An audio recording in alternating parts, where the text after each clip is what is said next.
coach, please.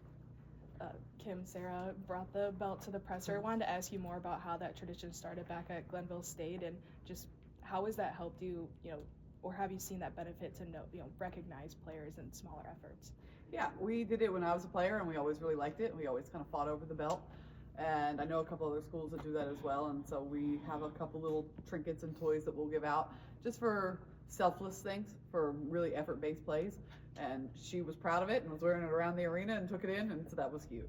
Kim Mulkey joked that she got you an LSU onesie. Did you have a chance to open it? What did she get you? She did not get me an LSU onesie. Her gift was very nice. She got me some baby blanket or some baby towels, some lotion and bath stuff, and then a onesie that was very neutral. It was not LSU.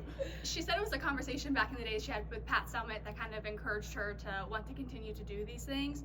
So, for you as an expecting mother, like, how has it been balancing the two, being a coach and a first-time mom? Yeah, I don't think I'm to the hard part yet. That's what everyone keeps telling me. So I know it's about to get a lot harder.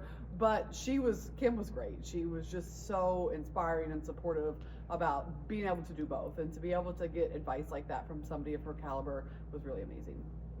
Has it been good to kind of look up to people like her or other coaches that do have kids in the industry? Like, have you had conversations with them that have kind of given you advice? I know you mentioned here at Tennessee you have, but in the basketball landscape. Yeah, I think before games, the female coaches who have kids have all been incredibly supportive, said call me if you need anything, it's hard, but you can do it, and so it's been good.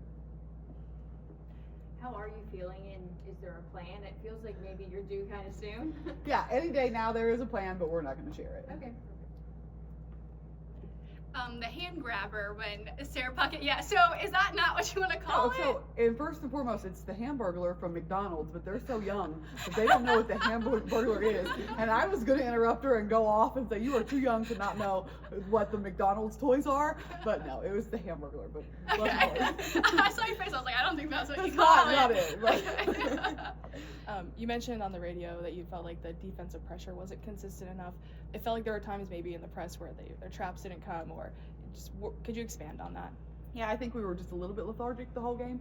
Didn't really have a lot of pop or juice to us, which is something I really wanted. Coming off of the games that we came off of, we're going to go watch the film now, but I mean, we had allowed easy entry after easy entry, didn't really get a whole lot of turns. Our half-court defense was better, but our full-court pressure was not where it should have been. How have you seen those who haven't played a year in the SEC, specifically Ruby and Z, kind of adjust in these first few games? Yeah, I think they're understanding it. I think we're all kind of understanding it together, the physicality of it and how we need to get a little bit tougher if we want to compete. Overall, how would you rate your press at this point? Where do you think it is, and in terms of your expectation of it? I think it's a little bit inconsistent. I think it's very inconsistent. I think there's times we turn it on, and there's times it's just not there, and we're just kind of out there just to be out there. My theory is we press really hard when we're hitting shots, and when we're not really doing it the way we should be doing it. Do you think that's common as people adjust to it? As offense has an effect on defense? I do. I think it's just human nature, right? You score, you get a little extra adrenaline, you want to press a little bit harder. Do you feel like sometimes maybe there's hesitancy with, if maybe they get beat over the top, maybe they're more hesitant, caught in the middle at times? I think we're past that. I think there was a lot of times where if our front row went and we didn't trust our back row. I think we are starting to trust our back row a little bit more. So I think it's more of, are we getting turns up top? Is there any way you can shift that out of human nature, and even if you aren't hitting shots, to still have an effective press? Like, how do you coach that to them? Yeah, I think they do it when they're down. And so just finding a way to get them to do it for 40 minutes, which is hard.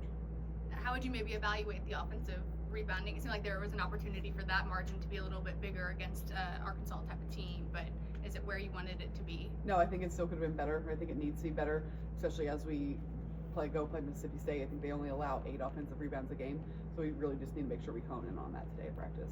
I know you said that you feel like one of the most frustrating things about this team is that they don't play 4 quarters. What have you kind of been focusing on the last couple of practices to communicate that message? We've just been trying to coach harder all practice long, and so as opposed to just saying we're not going to coach this or let's just move on to the next drill, of making sure that they get it before we move on.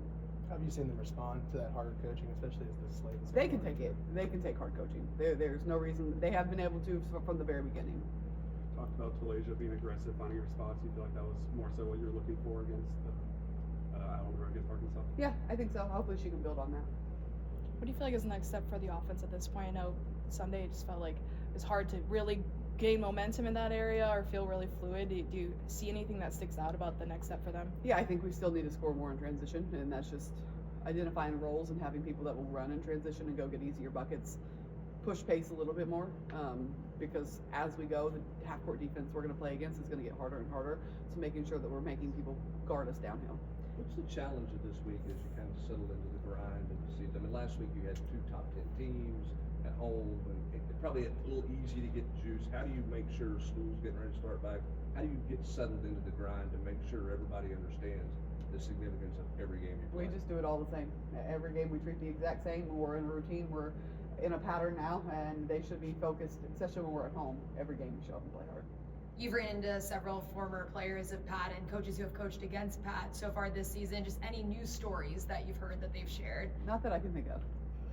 Favor's had a couple of games where she's seen early minutes. What is she giving you in practice, whether physicality or otherwise, that has led to that? Yeah, she's our best offensive rebounder. She'll go in there and guard. She's tough. She's physical. She'll push people around. And when we're at a point right now where we need toughness, she brings that.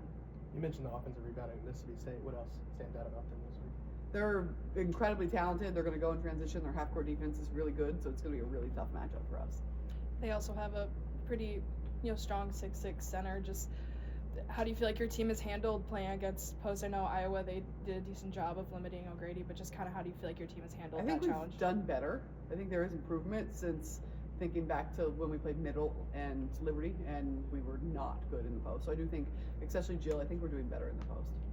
You and Jill both hit threes in the last game. With the balance between instilling confidence in them while also not letting them completely just kind of go off the rails? Late in the shot clock. The inside out threes late in the shot clock, they're allowed, and they know that. And so we've kind of just tried to tell them, we believe in you, you're in here shooting, but you don't necessarily need to shoot the first one. Play to your strengths. And we're doing that with all of our players right now. It doesn't matter if they're post or not, it's about their 3-point shooting percentage. And if you have a layup, take the layup. How important was it to have the balance that you had offensively in terms of not just scoring, but coming from different places, balance on the floor? I think that's when we're at our best, is when we have a balanced attack on offense and it's not just coming from 1 or 2 people. Samara, 8 assists, 0 turnovers. How important is it to keep those turnovers down for her? Good. It's really important for our whole team. I think that's caused us a lot, and they've been unforced turnovers. Our first quarter, we had a lot at Arkansas, and just making sure that we clean those up. Play a little bit slower, and it's just we're trying to do it all at once. Thank you, Coach. Thank you. Thank you. Appreciate it.